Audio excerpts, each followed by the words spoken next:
આચાર્ય સાહેબ શ્રી, નિયામક સાહેબ શ્રી તથા તમામ મારા ગુરુજીઓ અને વિદ્યાર્થી ભાઈઓ અને બહેનો, આજના પાવન ગુરુ પૂર્ણિમા નિમિત્તે હું મારા વિચારો રજૂ કરવા ઈચ્છું છું, તો શાંતિથી સાંભળવા વિનંતી.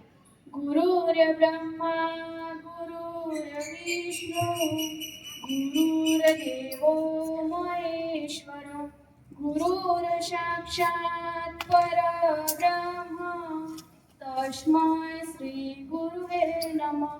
ભારતીય સંસ્કૃતિમાં અનેક તહેવારો આવે છે, પરંતુ ગુરુ પૂર્ણિમા એવો તહેવાર છે કે કોઈ આપણા જન્મ કે વિજયની ઉજવણી માટે નહીં, પરંતુ ગુરુ જે આપણને જ્ઞાન, સંસ્કાર અને માર્ગદર્શનનું મહેમાન નમન કરવા માટે આવે છે.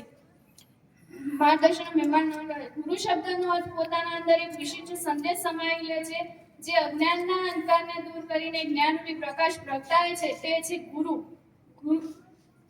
છે ગુરુ. આપણા સંતો અને મહાનુભાવો ગુરુજીના મહિમાનું અદ્ભુત વર્ણન કર્યું છે. સંત કબીરદાસજીએ કહ્યું છે, ગુરુ ગોવિંદ દો ખડે કાકે લાગુ પાય, બલિહારી ગુરુ આપણને ગોવિંદ દિયો બતાય. આ દુઆનો અર્થ ખૂબ જ ઊંડો છે કે ગુરુ અને ગોવિંદ બંને સામે ઊભા હોય તો પહેલા આપણે ગુરુને પગે લાગવું જોઈએ, કારણ કે ગુરુ જ આપણને ભગવાન સુધી પહોંચવાનો માર્ગ ગુરુ જ બતાવે છે. મિત્રો, ગુરુનું સ્થાન માત્ર શાળાના ગુરુ પૂરતું મર્યાદિત નથી. આપણા માતા પિતા જીવનના પ્રથમ ગુરુ છે. ગુરુ આપણા જીવનનું ઘડતર કરે છે. જીવનમાં યોગ્ય સમય સાચી સલાહ આપનાર દરેક વ્યક્તિ આપણા ગુરુ છે. ક્યારેક એક પુસ્તક, એક અનુભવ, એક ઘટના કે નિષ્ફળતા આપણને જીવનનો એટલો મોટો પાઠ શીખવી જાય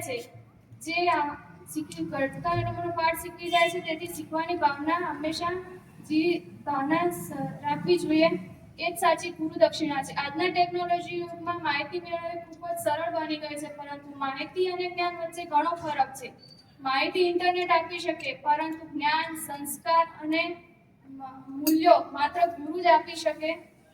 અંતમાં મારા ગુરુજીઓ, માર્ગદર્શકો, મારા માતા પિતા તથા જે મને માર્ગદર્શન આપનાર દરેકને હું હૃદયપૂર્વક નમન કરું છું. ફરીથી આજના પાવન દિવસ અવસર પર ગુરુ પૂર્ણિમાની હાર્દિક શુભકામનાઓ.